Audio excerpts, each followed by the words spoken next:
परमेश्वर की इच्छा की समरसता में सेवा कैसे करें।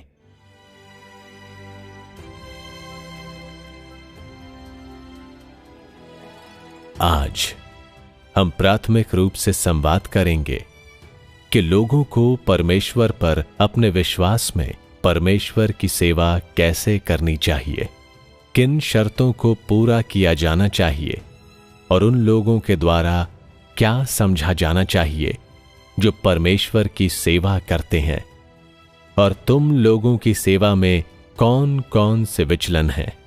तुम लोगों को ये सब कुछ समझना चाहिए। ये मुद्दे इस बात की चर्चा करते हैं कि तुम लोग परमेश्वर पर किस प्रकार विश्वास करते हो। तुम लोग पवित्र आत्मा के मार्गदर्शन के मार्ग पर किस प्रकार चलते हो, और तुम लोगों का सब कुछ परमेश्वर के द्वारा किस प्रकार से व्यवस्थित किया जाता है, और ये तुम लोगों में परमेश्वर के कार्य के हर कदम को जानने की तुम लोगों को अनुमति देंगे। जब तुम लोग उस स्थिति में पहुंचोगे तब तुम लोग समझोगे कि परमेश्वर में विश्वास क्या होता है, किस प्रकार उचित तरीके से परमेश्वर पर विश्वास करें और परमेश्वर की इच्छा की समरसता में क्रिया करने हेतु तुम लोगों को क्या करना चाहिए। ये तुम लोगों को परमेश्वर के कार्य के प्रति पूर्णतः और सर्वथा आज्ञाकारी बना देगा, और तुम लोगों के पास कोई शिकायतें नहीं होंगी। तुम लोग आलोचना या विश्लेषण नहीं करोगे और अनुसंधान तो बिल्कुल नहीं करोगे। इसके अलावा तुम सभी लोग मृत्यु तक परमेश्वर के प्रति आज्ञाकारी होने में सक्षम होगे और परमेश्वर को अनुमति दोगे कि वो तुम लोगों को एक भेड़ की तरह रास्ते पर ले आए और तुम लोगों का वध करे, ताकि तुम सभी लोग 1990 के पतरस बन सको और यहां तक कि सलीब पर भी जरा सी भी शिकायत के बिना परमेश्वर से अत्यधिक प्रेम कर सको। केवल तभी तुम लोग 1990 के पतरस के समान जीवन बिताने में समर्थ हो सकते हो। प्रत्येक व्यक्ति जिसने संकल्प लिया है वो परमेश्वर की सेवा कर सकता है, परंतु ये अवश्य है कि जो परमेश्वर की इच्छा की बहुत परवाह करते हैं और जो परमेश्वर की इच्छा को समझते हैं, केवल वो ही परमेश्वर की सेवा करने के योग्य एवं पात्र हैं। तुम लोगों के अनुभवों में ये देखा जा सकता है कि बहुत से लोगों का मानना है कि परमेश्वर की सेवा करने का अर्थ है परमेश्वर के लिए उत्साहपूर्वक सुसमाचार का प्रचार करना, परमेश्वर के लिए सड़क पर जाना, परमेश्वर के लिए व्यय करना एवं बलिदान करना इत्यादि। यहां तक कि अधिक धार्मिक लोग मानते हैं कि परमेश्वर की सेवा करने का अर्थ बाइबल को हाथों में लेकर यहां वहां भागना, स्वर्ग के राज्य के सुसमाचार को फैलाना और पश्चाताप तथा पाप स्वीकार करवाने के द्वारा लोगों को बचाना है। बहुत से धार्मिक अधिकारी हैं जो सोचते हैं कि सेमिनरी में अध्ययन करने के बाद प्रार्थनालय में उपदेश देना, बाइबल के अध्यायों को पढ़कर लोगों को शिक्षा देना परमेश्वर की सेवा करना है। बहुत से साथी भाई और बहन मानते हैं कि परमेश्वर की सेवा करने का अर्थ कभी भी विवाह न करना और परिवार न बढ़ाना और अपने संपूर्ण अस्तित्व को परमेश्वर के प्रति समर्पित कर देना है। दरिद्र प्रदेशों में ऐसे भी लोग हैं जो मानते हैं कि परमेश्वर की सेवा करने का अर्थ चंगाई करना, दुष्ट आत्माओं को निकालना है और भाइयों एवं बहनों के लिए प्रार्थना करना या उनकी सेवा करना है। तुम लोगों के बीच बहुत से ऐसे लोग हैं जो मानते हैं कि परमेश्वर की सेवा करने का अर्थ परमेश्वर के वचनों को खाना और पीना और प्रतिदिन परमेश्वर से प्रार्थना करना और हर जगह कलीसियाओं में जाना है। और इस प्रकार ऐसे लोग भी हैं जो कहते हैं कि कलीसिया का जीवन जीना ही परमेश्वर की सेवा करना है। फिर भी कुछ लोग जानते हैं कि परमेश्वर की सेवा करने का वास्तविक अर्थ क्या है। यद्यपि परमेश्वर की सेवा करने वाले इतने लोग हैं जितने आकाश में तारे हैं, किंतु ऐसे लोगों की संख्या नगण्य है, महत्वहीन रूप से छोटी है, जो प्रत्यक्षतः परमेश्वर की सेवा कर सकते हैं और जो परमेश्वर की इच्छा की सेवा करने में समर्थ है। मैं ऐसा क्यों कहता हूं? मैं ऐसा इसलिए कहता हूं क्योंकि तुम लोग परमेश्वर की सेवा वाक्यांश के मुख्य सार को नहीं समझते हो और परमेश्वर की इच्छा की सेवा कैसे की जाए इस बारे में तुम लोग बहुत कम समझते हो। आज हम मुख्य रूप से संगति कर रहे हैं कि परमेश्वर की इच्छा के अनुरूप किस प्रकार सेवा करें। परमेश्वर की इच्छा को संतुष्ट करने के लिए किस प्रकार सेवा करें। यदि तुम लोग परमेश्वर की इच्छा की सेवा करना चाहते हो तो तुम लोगों को पहले यह अवश्य समझना चाहिए कि किस प्रकार के लोगों को परमेश्वर प्यार करता है, किस प्रकार के लोगों से परमेश्वर घृणा करता है, किस प्रकार के लोग परमेश्वर के द्वारा पूर्ण बनाए जाते हैं और किस प्रकार के लोग परमेश्वर की सेवा करने के लिए योग्य होते हैं। ये सबसे छोटी चीज है जिससे तुम लोगों को सज्जित होना चाहिए। इसके अतिरिक्त तुम लोगों को परमेश्वर के कार्य के लक्ष्यों को और उस कार्य को जानना चाहिए जिसे परमेश्वर अभी यहीं करेगा। इसे समझने के पश्चात और परमेश्वर के वचनों के मार्गदर्शन के माध्यम से तुम लोग सबसे पहले प्रवेश करोगे और सबसे पहले परमेश्वर के महान आदेश को प्राप्त करोगे। जब तुम लोग परमेश्वर के वचनों के आधार पर वास्तव में अनुभव कर लोगे और जब तुम लोग वास्तव में परमेश्वर के कार्यों को जान लोगे तो तुम लोग परमेश्वर की सेवा करने के लिए योग्य हो जाओगे। और जब तुम लोग उसकी सेवा करते हो तो तब होता है कि परमेश्वर तुम लोगों की आध्यात्मिक आंखों को प्रबुद्ध करता है और तुम लोगों को परमेश्वर के कार्य की अधिक समझ प्राप्त करने एवं उसे अधिक स्पष्टता से देखने की अनुमति देता है।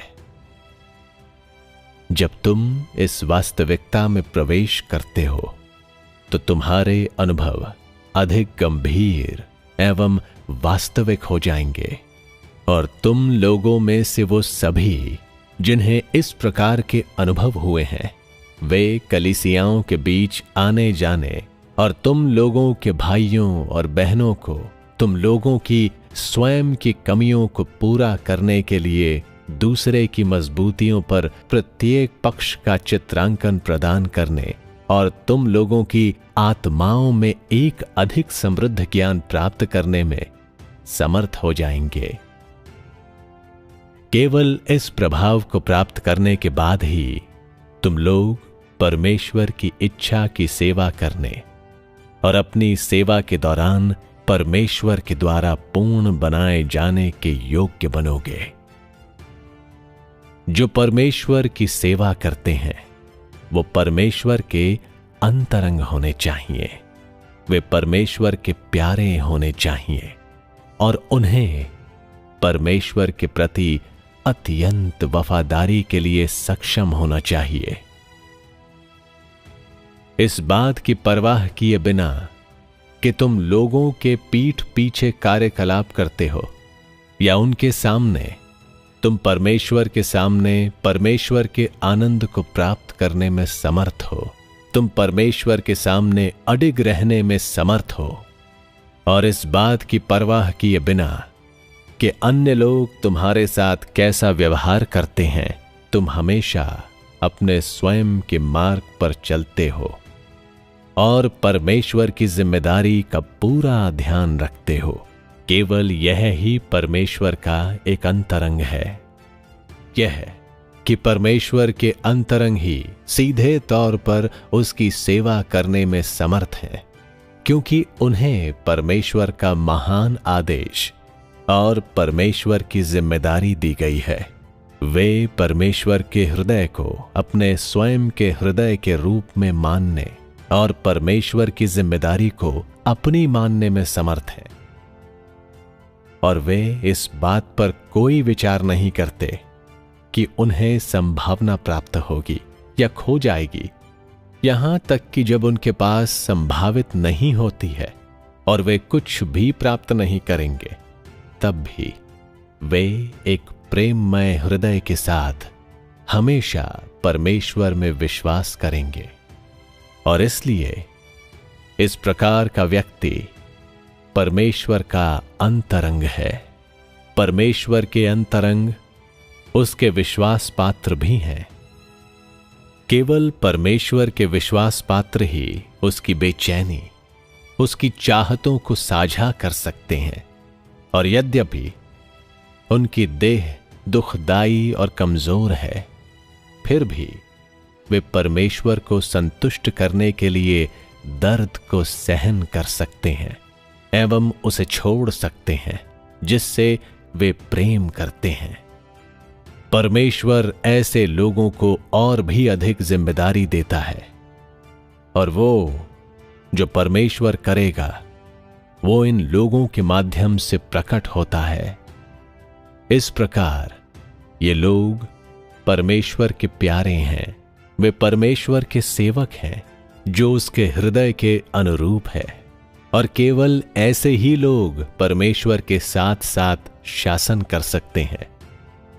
जब तुम वास्तव में परमेश्वर के अंतरंग बन जाते हो, तो तभी निश्चित रूप से तुम परमेश्वर के साथ साथ शासन करोगे।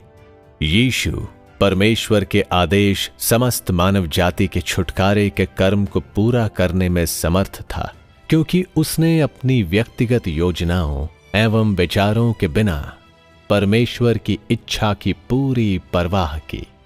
इसलिए भी वो परमेश्वर स्वयं का अंतरंग था, कुछ ऐसे जिसे तुम सभी लोग अच्छी तरह से समझते हो। वास्तव में वह परमेश्वर स्वयं था, जिसकी गवाही परमेश्वर के द्वारा दी गई थी। इस विषय की व्याख्या करने हेतु यीशु के तथ्य का उपयोग करने के लिए मैंने इसका यहां उल्लेख किया है। वह परमेश्वर की प्रबंधन योजना को बिल्कुल केंद्र में स्थापित करने में समर्थ था और स्वर्गिक पिता से हमेशा प्रार्थना करता था और स्वर्गिक पिता की इच्छा की तलाश करता था। उसने प्रार्थना की और कहा, परम पिता परमेश्वर, जो तेरी इच्छा हो उसे पूरी कर और मेरी इच्छाओं के अनुसार कार्य मत कर। तू जैसा चाहे वैसे अपनी योजना के अनुसार काम कर। मनुष्य कमजोर हो सकता है, किंतु तुझे उसकी चिंता क्यों करनी चाहिए? मनुष्य तेरी चिंता का विषय कैसे हो सकता है? मनुष्य जो कि तेरे हाथों में एक चींटी के समान है। मैं अपने हृदय में केवल तेरी इच्छा को पूरा करना चाहता हूं और चाहता हूं कि तू वो कर सके जो तू अपनी इच्छाओं के अनुसार मुझ में करना चाहता है।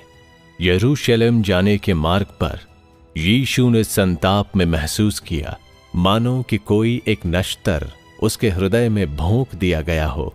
फिर भी उसमें अपने वचनों से पीछे हटने की थोड़ी सी भी इच्छा नहीं थी।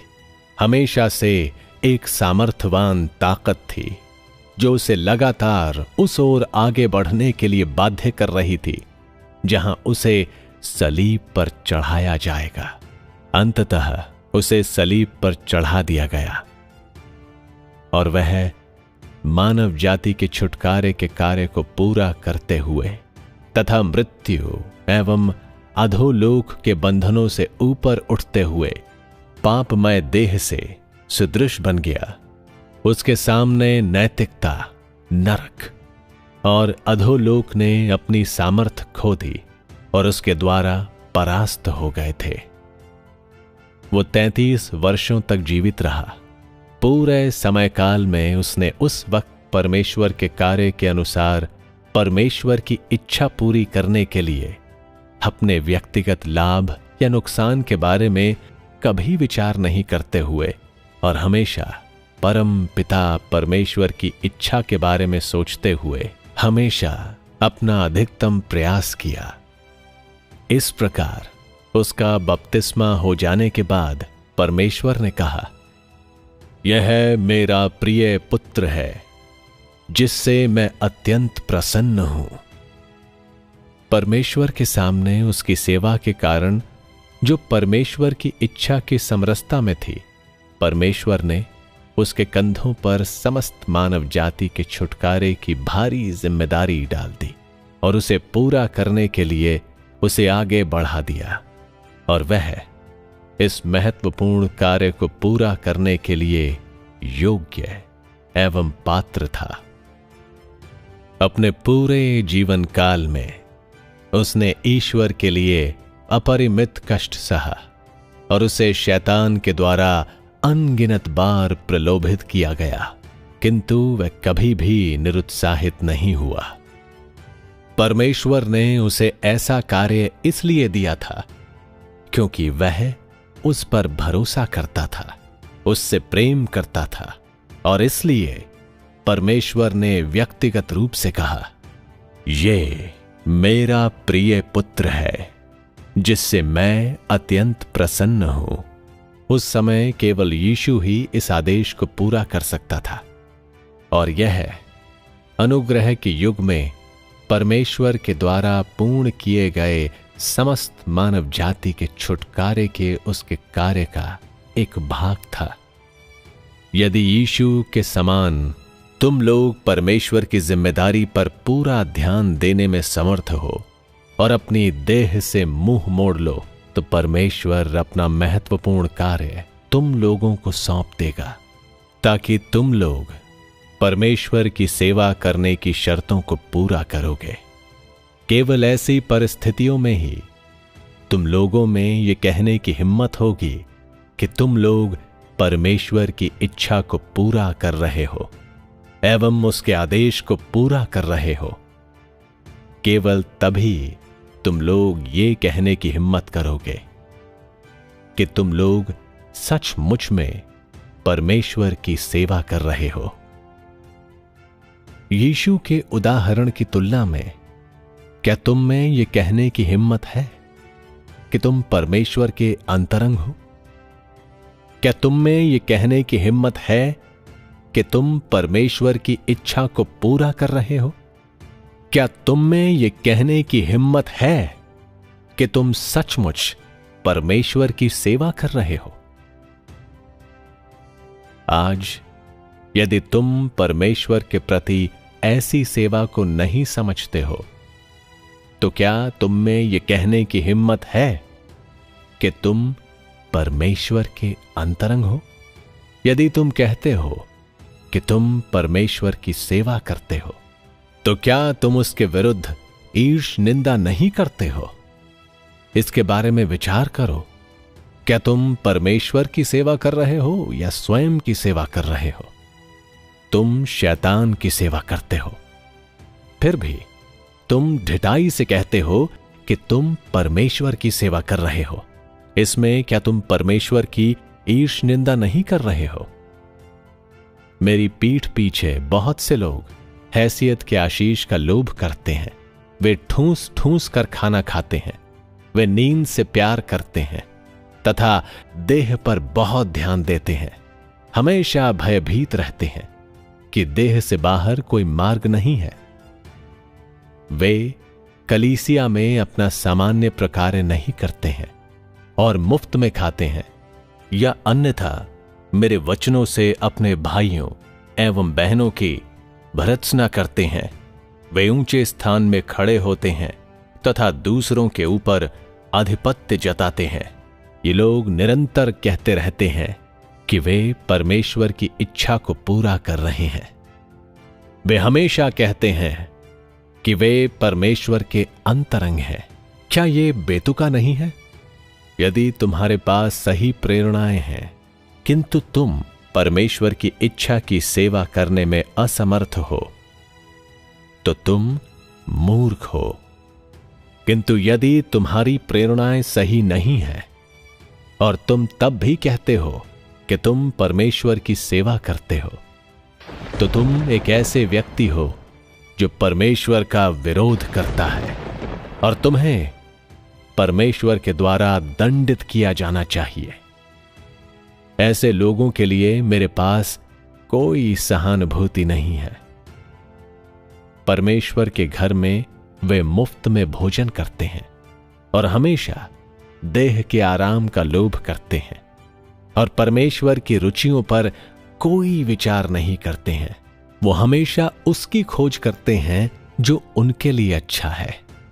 वे परमेश्वर की इच्छा पर कोई ध्यान नहीं देते हैं। वे जो कुछ भी करते हैं उस पर परमेश्वर की आत्मा के द्वारा कोई विचार नहीं किया जाता है।